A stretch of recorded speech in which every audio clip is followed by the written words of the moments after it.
Brasil está se aproximando de 1,5 milhão de infectados pelo novo coronavírus.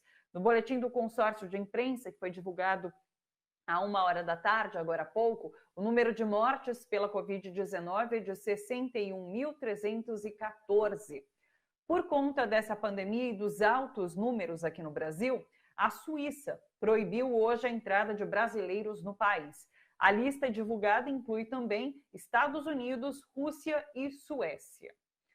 E hoje a delegação brasileira do Itamaraty respondeu à fala de Michelle Bachelet, que é a alta comissária da ONU para os Direitos Humanos, e ela cobrou mais ações no combate à Covid-19 aqui no Brasil. O Itamaraty omitiu dados da epidemia e ressaltou que o Brasil tem se esforçado para conscientizar a população, sobretudo os povos indígenas.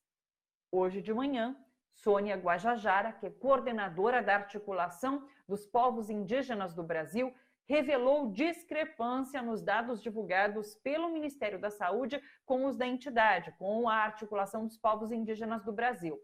Numa entrevista à Rádio Brasil Atual, Sônia falou em genocídio. Dá uma olhada.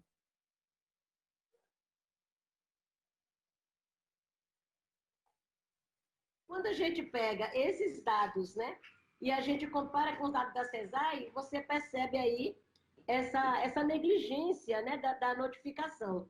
Então, nós temos 383 mortes, né? A CESAI divulga apenas 134. Olha, 134 no boletim atualizado da CESAI. A gente, todos os dias, faz esse comparativo, né? Enquanto a gente traz os 9.480 indígenas contaminados, a CESAI tem apenas ali divulgado 5.525. Mesmo assim, esse número aqui que a gente traz, com toda essa diferença, né, absurda da CESAI, ainda não é um retrato fiel da realidade hoje. Não é. E é por isso que a PIB vai continuar registrando, vai continuar divulgando esses dados e mostrando, né, que é exatamente essa omissão do Estado brasileiro, né, que se transforma no genocídio institucionalizado, né? A Sônia Guajajara também revelou que as estatísticas da articulação dos povos indígenas brasileiros, tanto no caso de mortes como de infectados, são confirmadas por testes de Covid-19. São números confirmados por testes. Bom, mais uma notícia. A partir de hoje, bares, restaurantes e academias voltam a funcionar no Rio de Janeiro. O prefeito Marcelo Crivella também liberou as praias da cidade. E na Bahia, no município de Itabuna, o prefeito Fernando Gomes anunciou que vai reabrir o comércio a partir de 9 de julho, morra quem morrer. Dá uma olhada.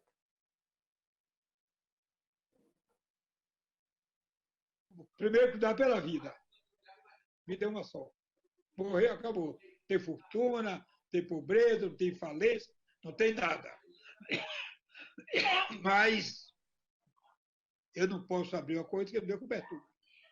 Então, entra aí com a dúvida, e nós morrendo, fato de um leito em Itabuna, eu vou transferir essa abertura.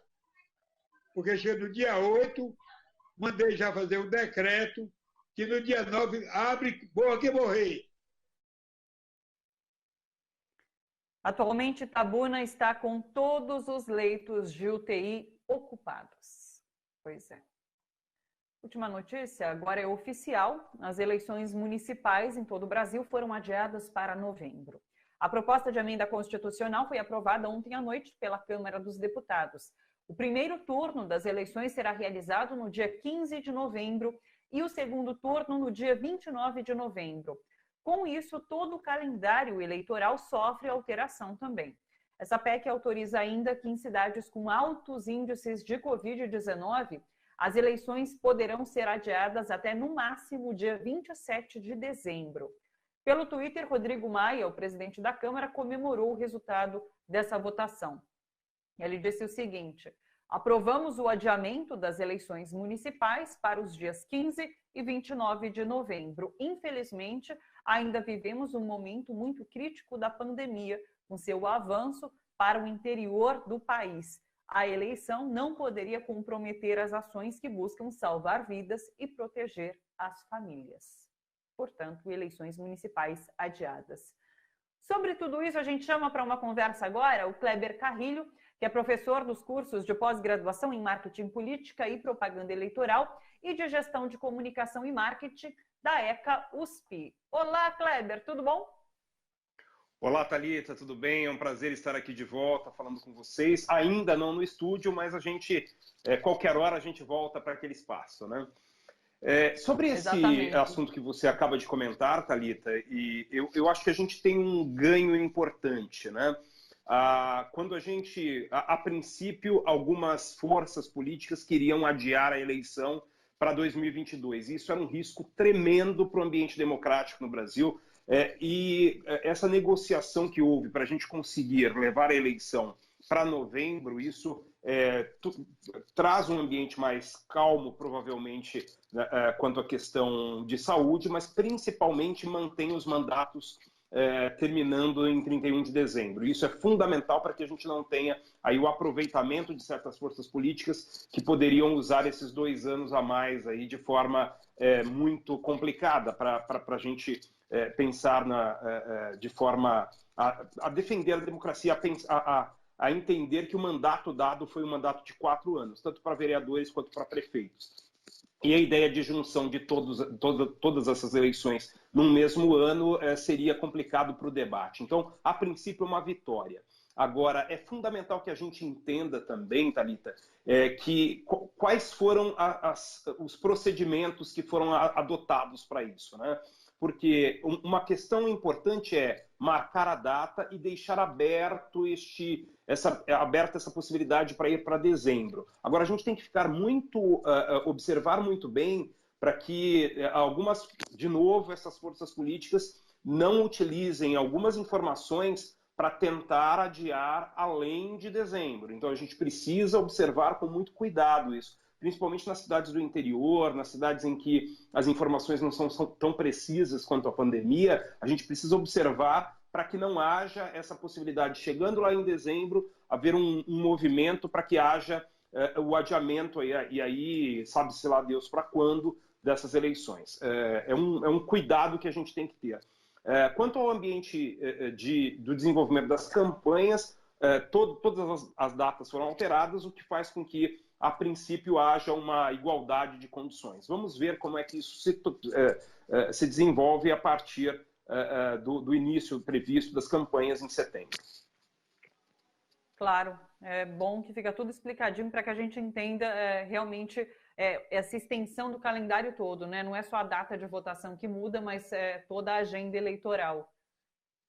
Isso, perfeito. É importante que a gente entenda que, por exemplo, os apresentadores de televisão, alguns outros cargos precisariam sair as pessoas precisariam sair desses cargos para que pudessem concorrer. Essas datas foram também modificadas, então todo o calendário foi modificado, o que faz com que a gente ainda tenha aquele ambiente de campanha eleitoral de 45 dias e não de 90 dias, como estavam prevendo anteriormente. Parece que foi, como eu sempre digo, que me parece que foi a melhor proposta, a melhor saída, porque a gente não sabe ainda qual será o resultado, né? Eu temo muito, e isso é importante, repito aqui, que a pandemia seja usada por alguns grupos políticos para tentar uma permanência no poder durante mais tempo do que os 4 anos que estavam previstos para esse mandato. Claro. Kleber, queria conversar com você também um pouquinho sobre cenário político. A gente tem percebido muito nitidamente nesses últimos dias, semanas, o silêncio de Jair Bolsonaro. O que significa isso? Como você tem analisado esse silêncio? Para o que esse silêncio aponta agora num futuro a curto prazo? Como que você tem visto todas essas articulações que acontecem por conta desse silêncio, inclusive, de Bolsonaro? Olha, Thalita, a gente já conversou aqui outras vezes que o presidente ele tem se mostrado amedrontado, né, em determinadas circunstâncias. E este é um momento, talvez, o momento em que mais o presidente tem demonstrado esse medo, né? Isso faz com que, inclusive, ele tenha ouvido alguns conselhos. Então, ele tem deixado de conversar com a imprensa como conversava antes, tem tentado, quando conversa, baixar o tom, mas isso tudo é porque existem ameaças muito sérias à família, às pessoas que estão próximas dele, e a gente sabe que o presidente Bolsonaro não tem uma liderança tão grande sobre o projeto de poder que o levou à presidência da República. Eu sempre repito isso desde que ele foi eleito. O presidente Bolsonaro é extremamente descartável para este projeto de poder que o levou à presidência. Então, se houver, em determinado momento, uma insatisfação muito grande pelos militares e por outras forças, como o mercado financeiro, né, os grandes empresários, se houver uma chateação, entre aspas, aí, muito grande com ele, isso vai fazer com que, com certeza, ele seja descartado. E o medo dele, neste momento, é este. É de, com todos os problemas com a família, com Queiroz, com os filhos todos, ele se torne alguém mais descartável ainda e descartado pelos apoiadores, pelas pessoas que o mantêm no poder. Então, esse silêncio traz muito disso, traz muito desse medo de perder a relevância para o grupo que o mantém no poder. Kleber, você acredita que a gente continua tendo muitas mortes pela Covid-19, mortes diárias que passam as 1000, né? Então, essa situação continua bastante crítica. Você acha que, de alguma forma, com aquele discurso de responsabilizar os estados, Jair Bolsonaro conseguiu se descolar dos efeitos dessa pandemia, do número de mortes, da condição de crise que também se aprofunda? Ele conseguiu, de alguma forma, se descolar disso tudo? Eu acredito que ele tenha conseguido se descolar para as pessoas que o apoiam. Então, se a gente olhar para aqueles quase 30% ou um pouquinho mais de 30% da população que ainda mantém apoio ao presidente, ele realmente conseguiu se desvencilhar disso. Agora, o que é mais preocupante, talvez, para os projetos políticos que concorrem com o presidente Bolsonaro, que poderiam estar ou poderiam propor novas formas de poder, é que uma parte da população, os 70%, 70 e poucos por cento, que não apoiam o presidente, também me parece, aí eu não tenho dados muito claros ainda, né? Talvez a gente tenha nas próximas semanas pesquisas que digam isso, essas pessoas estão deixando de lado a responsabilização do presidente. Então elas veem que o presidente é responsável também por essa falta de liderança, por esse desastre que está sendo a Covid no Brasil, mas elas estão deixando de lado essa crítica. Já que não há outra proposta de poder, outra proposta política que tenha relevância neste momento e que se apresente como alternativa, então essa crítica fica escondida. Então, o que dá para o presidente da República uma certa estabilidade, para pelo menos terminar o mandato. E deve ser essa aposta dele. A aposta de que uma parte não o associa a este desastre, como eu disse antes, e uma parte que desistiu de criticar, justamente porque não vê em outras lideranças a possibilidade de ser alternativa real neste momento. Já que você falou em reeleição, deixa eu trazer uma informação, duas que a gente comentou agora há pouco. Uma delas é as eleições municipais terem sido adiadas, mas acontecendo esse ano. E outra é a informação que eu dei na entrada sobre o prefeito de Itabuna, na Bahia, que falou que vai reabrir o comércio, morra quem morrer.